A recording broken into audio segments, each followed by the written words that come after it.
Weiter geht's.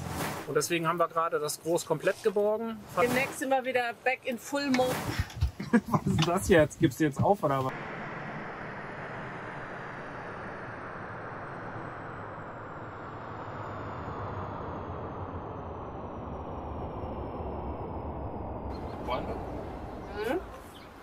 Also das heißt, ich mache jetzt erstmal die Springen kann ich nicht wegmachen. Ich mache die weg, ich mache die Achterspringen weg. Die beiden Springs können weg. Das bleibt nur die Bugleine, die Steuerbord-Bugleine und die Steuerbord-Heckleine. Achso, du kuppelst gleich ein jetzt. Ja, Vorher genau. mache ich nichts weg. Genau, ich kuppel erstmal ein und dann gucken wir, was unter Spannung ist.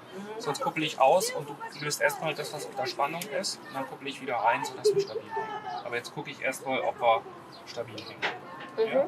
Okay.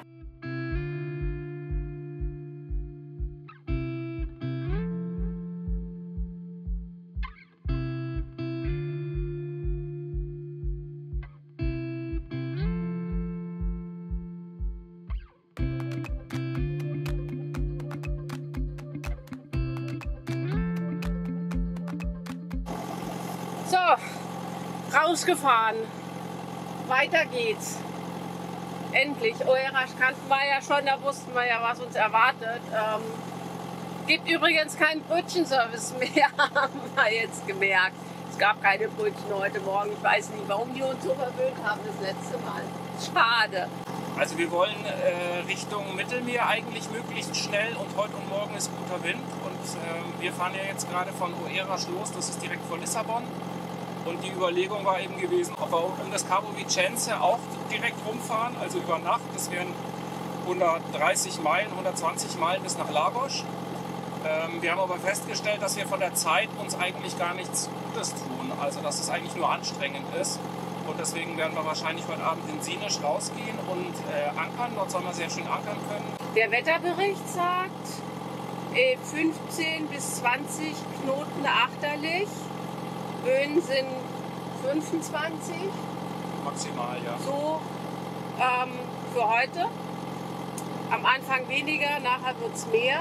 Also jetzt müssen wir mal gucken, wie wir vorankommen.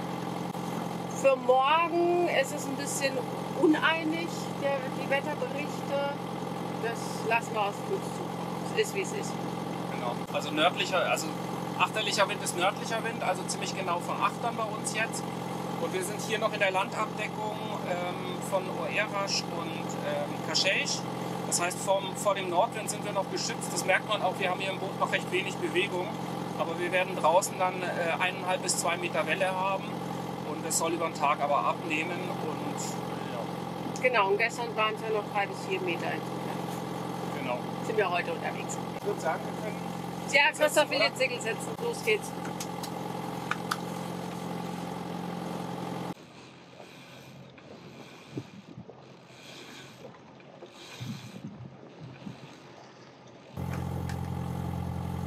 Die Windschwartung hat sich übrigens gelohnt. Die Windchen laufen seitenweich.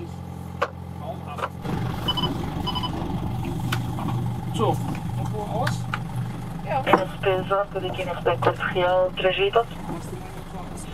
Achso. Sequencial, Periquino Sequencial, Canal 9 Schutz. NRP Sequencial, Taça 9.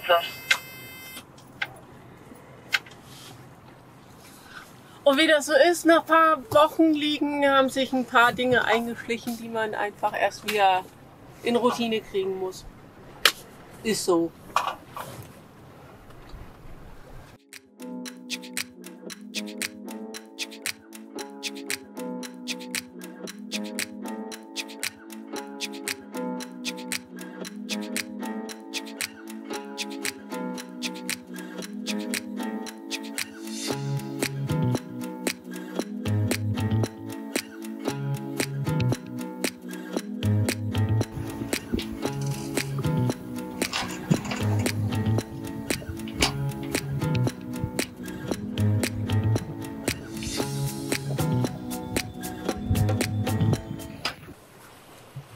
Es ist mittlerweile Mittag und wir hatten bis vor kurzem noch so gut wie gar keinen Wind. Wir sind vor einer Stunde noch motort. Dann hatten wir irgendwann um die 12 Knoten Wind, haben Groß und Genua wieder gesetzt. Also das Groß war nach wie vor als Stützsegel draußen gewesen. Und jetzt hat der Wind noch mal ein bisschen weiter auf achterlich gedreht. Wir hatten Böen bis um die 20 Knoten. Wir sind jetzt 4 Meilen vom Cabo Espichel, also es wird wahrscheinlich noch mal ein bisschen mehr werden. Und deswegen haben wir gerade das Groß komplett geborgen, fahren jetzt nur noch unter der Genua. Haben raumen Wind mit ca. 18 Knoten und sind gerade mit über 5 Knoten unterwegs.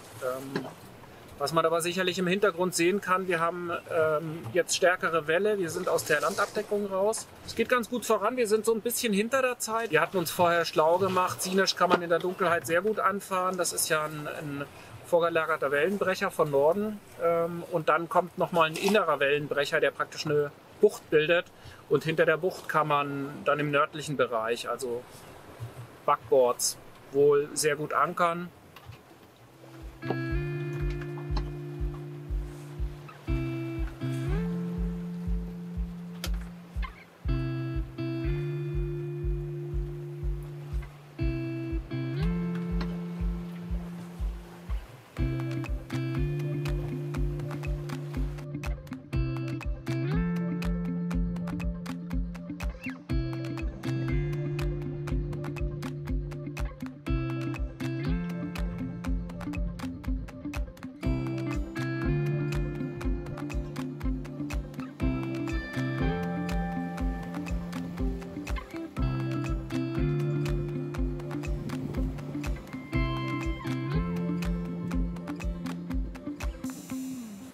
Das ist übrigens unser bewährter Quick Fix, wenn wir vergessen haben, das Ausbauen mal vorzubereiten. Und bisher sind wir ganz gut damit gelaufen. Es war, so wie Christoph sagt, seemännisch nicht ganz richtig, aber es funktioniert, ist eine schnelle Lösung. Und Christoph ist gerade dabei, die Windfahnensteuerung anzubringen. Also, demnächst sind wir wieder back in Full Mode. Ha!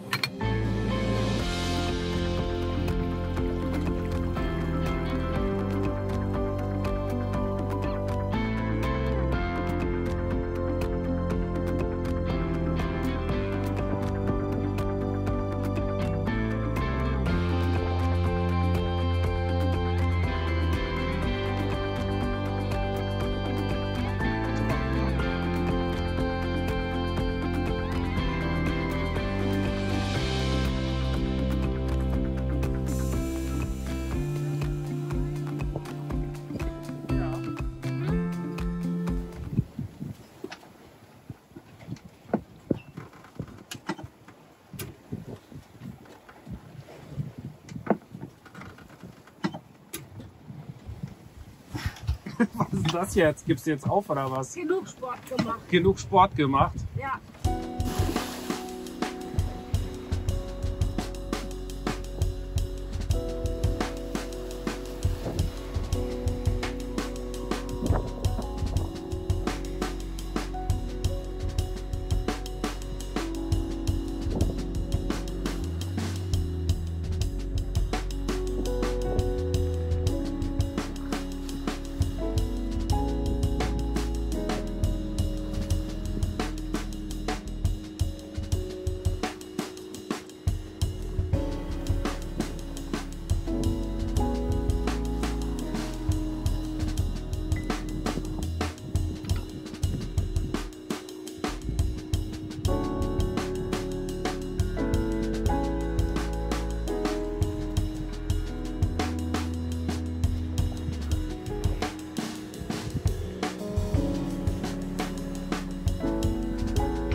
Das erste Segeln war jetzt von Orejas nach Sines.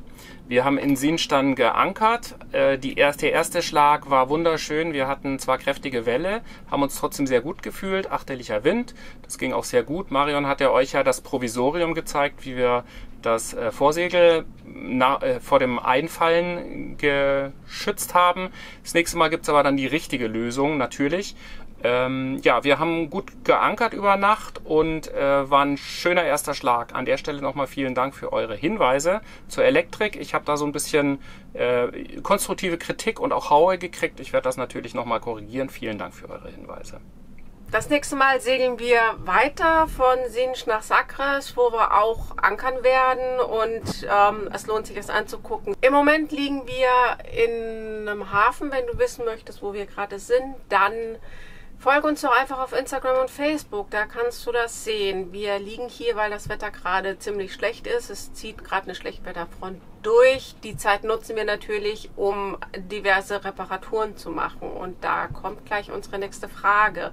Wir sind gerade dabei, an der Toilette ein paar Dinge zu verändern und verbessern und jetzt sind wir am Überlegen, ob wir nicht gleich einen Fäkaltank einbauen wollen. Wir haben ja ein altes Boot, wie ihr wisst, Baujahr 84, da war das alles noch nicht so.